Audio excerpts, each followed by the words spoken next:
Bon, aujourd'hui on est le 28 décembre, à quelques jours de cette fin de l'année. J'ai décidé aujourd'hui de nous faire une vidéo spéciale. Cette vidéo n'est pas comme toutes les autres que j'ai fait. Aujourd'hui, je vais parler un peu plus de l'unité. L'unité du peuple congolais qui nous fait grièvement défaut. Je répète, qui nous fait grièvement défaut. On est un peuple habitué à nous diviser des fois pour rien.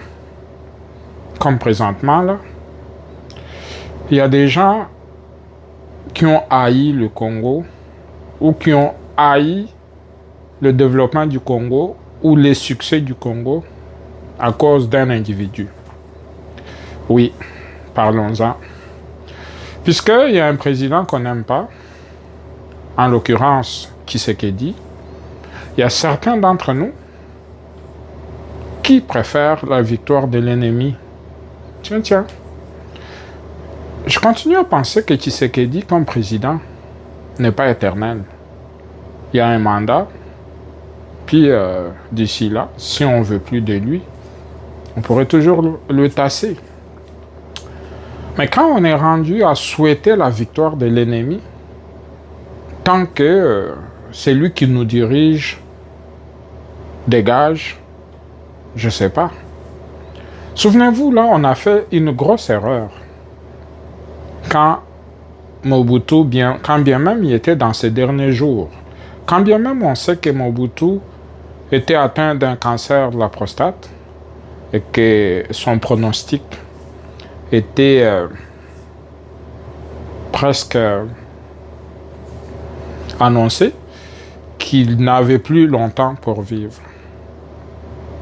Mais malgré tout, on a dû souhaiter l'avenir de Laurent Désiré Kabila avec les Rwandais, puis on a pensé que les Rwandais ne faisaient que passer.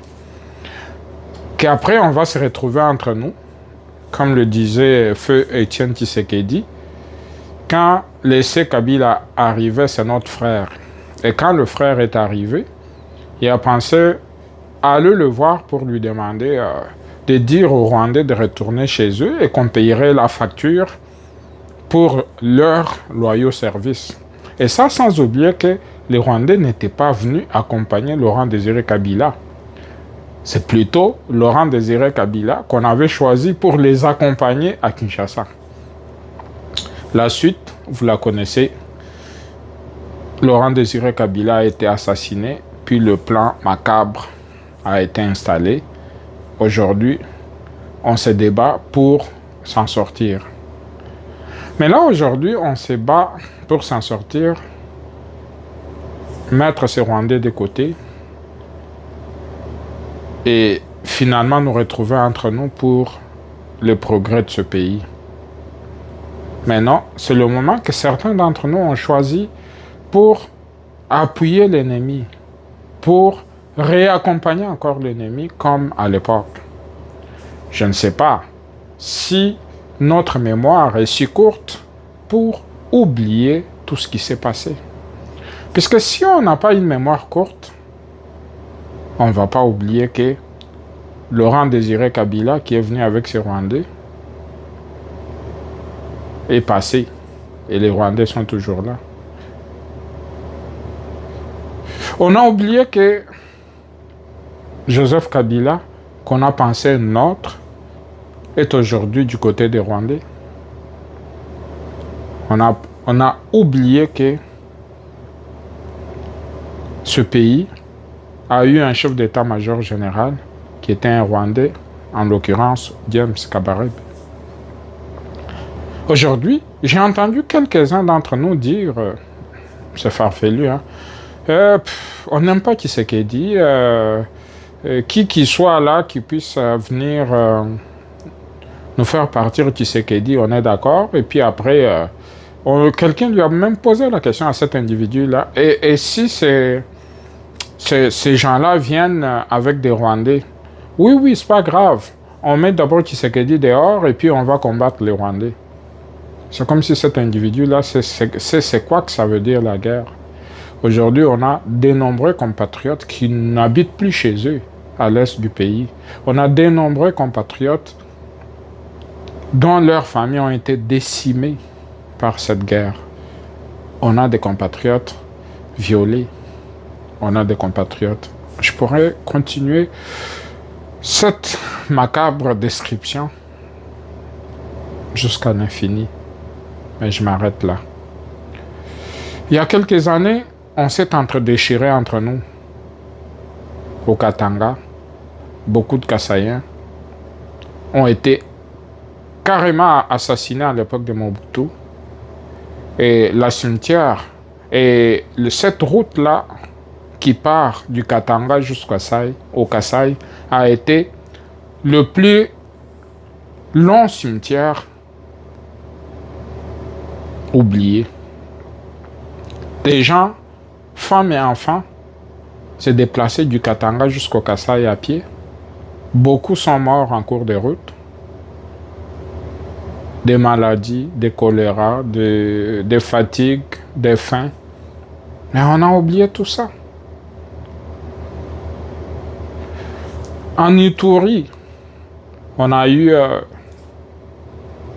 des massacres entre des ethnies à l'Équateur, un peu partout. Mais on est un même peuple qui avons choisi de vivre sur ces sols. On n'a même pas choisi de vivre sur ces sols. On a un destin commun. Puisque, si vous à bien y penser, le Congo est un pays pas comme les autres. Le Congo a été créé de toutes pièces par les Belges. Disons, par le roi Léopold II. Puisque il y avait plusieurs royaumes qui habitaient sur ces terres. Il y avait le royaume Congo, le royaume Lunda, le royaume Kuba, le royaume Luba, puis plusieurs royaumes. Ces gens-là ont décidé d'en faire un pays. Aujourd'hui, nous en sommes fiers de le préserver. Et c'est cette unité qui fait qu'aujourd'hui, on a encore ce pays, puisque plus d'une fois, ça a été pensé par les ennemis de notre pays pour faire en sorte que ce pays se disloque. Souvenez-vous, à l'accession de notre pays à l'indépendance, il y a eu des tentatives poussées par des Belges pour faire du Katanga un pays. Souvenez-vous qu'au Kasaï, il y a eu l'État l'État autonome du Sud Kasaï et puis tout ça. Mais malgré tout, on a su surmonter nos difficultés pour garder ce pays uni jusqu'à aujourd'hui. Mais dites-nous, là, est-ce qu'on va le léguer aussi comme il est à nos enfants et à nos arrière-petits-enfants? C'est ça notre combat à tous. On ne peut pas, pour un seul individu de Tshisekedi, faire comme si ce pays doit disparaître. On ne peut pas se dire que non, puisqu'on n'aime pas la personne de Tshisekedi, on va vouloir que nos frères et sœurs à l'Est continuent à souffrir et à mourir de la sorte. On a la possibilité de changer notre destin une fois pour toutes. On a la possibilité de faire en sorte que ce pays ne sombre plus. Mais qui peuvent changer ce pays? Nous-mêmes. Certains de nos frères qui appuient les rebelles, qui pensent que quand on fait partir Tshisekedi, on règle le problème. Ils se trompent, puisque ce problème n'a pas commencé avec Tshisekedi. Tout le monde sait comment cette histoire a commencé. C'était un problème de minerais. Aujourd'hui, quand certains de nos compatriotes, frustrés certes, vont jusqu'à souhaiter la disparition du Congo, puisqu'ils n'aiment pas la personne de Tshisekedi. Ça me brise le cœur. Vous savez quoi? Présentement, on est durant la période de la CAN, le football africain, le plus grand rendez-vous du football africain. Et là, tous, chaque pays, là, ils sont derrière leur équipe. Et nous, pour une fois, tous les Congolais, presque à l'unanimité, à part quelques petites personnes, puisqu'ils n'aiment pas Tshisekedi, ils ne veulent même pas que les léopards gagnent. Mais dans notre très grande diversité, nous appuyons les léopards. Nous sommes fiers. C'est un facteur d'unité pour nous. Mais là, regardons-nous en face. Quand les léopards jouent, là, on ne cherche pas à savoir tel joueur est de quelle tribu, tel joueur il représente telle province. Non. Des fois, moi-même, là, je ne sais même pas là, qui vient d'où, puis tout ça. Tous on s'identifie Congolais. Et on est fiers de voir nos joueurs. Que ce soit Bakambu qui marque, que ce soit Kayembe qui marque, que ce soit Mutusami qui marque, ou Yohan Wissa qui marque. Nous sautons tous. Il n'y a personne qui dit, puisque c'est un Kassaïen qui a marqué, moi, je ne saute pas. Non. On est fiers de notre équipe. De la même façon qu'on est fiers. Quand notre équipe marque, quand notre équipe gagne, nous devons rester soudés et être fiers quand notre équipe gagne. Quelle que soit la personne qui engrange cette victoire. Si c'est Tshisekedi qui nous permet de gagner cette guerre, pourquoi ne pas l'appuyer? On va juste refuser de l'appuyer puisque on n'aime pas sa face. Ou pour certains, puisqu'il est Moulouba. Non. On devait se réjouir de la victoire du Congo. Toute décision qui nous fait avancer, on devait l'appuyer. Pas comme ce qu'a dit le prêtre Mouteba, le Katangé là, puis qui a dit que Tshisekedi est en train, pour son pouvoir, d'hypothéquer les richesses du Congo pour 99 ans. Encore une fois, des grands mensonges. Où il a lu, et moi j'ai lu cet accord-là, puis je n'ai pas vu nulle part où c'est écrit que le Congo va céder nos minéraux, Tshisekedi va céder nos minéraux aux Américains pour 99 ans. Voilà cet individu qui risque d'induire en erreur des faibles d'esprit, qui risquent de penser, ah oui, le monsieur il a vendu nos minéraux aux Américains. Voilà comment les petites personnes, imbues d'eux-mêmes, se comportent, alors que le Congo a besoin de la paix, alors que le Congo a besoin des investisseurs, alors qu'on a tous besoin de faire avancer le Congo. Je pense qu'à travers cette CAN, on tire une leçon importante.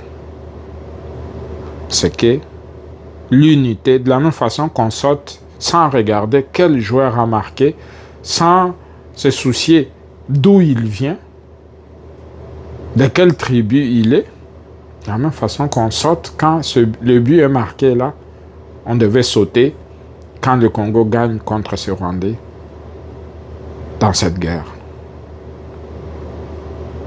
Moi, j'ai le plus vécu au Canada, où je suis arrivé à la sortie de mon adolescence. Je me sens aussi fier d'être Canadien comme tous les autres, puisque j'ai la nationalité canadienne. Mais sauf que j'ai jamais revendiqué des terres au Canada, puis tout ça là. J'ai ma maison, puis j'ai mes limites là. Si nos frères Banyamulenge et autres là, ou des Libanais, des Indiens, tout le monde là qui arrive au Congo, qui peut acquérir la nationalité congolaise et puis qui respecte les lois congolaises, j'ai aucun problème avec. Mais nous mettre dans le trouble là pour commencer à nous combattre, puisque des individus ont instrumentalisé d'autres individus pour une guerre sans fin? Non, je ne suis pas d'accord. Donc, chers frères, le Congo, là, c'est notre bien à nous tous, qu'on devait garder intact et léguer aussi à nos enfants de la même façon que nous, quand on est arrivé, on l'a trouvé. Arrêtons la division. Arrêtons de nous mettre dans des situations où on se dit, lui, il vient de tel coin, puis lui, j'aime pas sa face. Oui, vous avez le droit de ne pas aimer la face de quelqu'un. Mais vous ne pouvez pas vouloir que le Congo échoue, puisqu'il y a à sa tête quelqu'un que vous n'aimez pas. Bonne soirée à tous.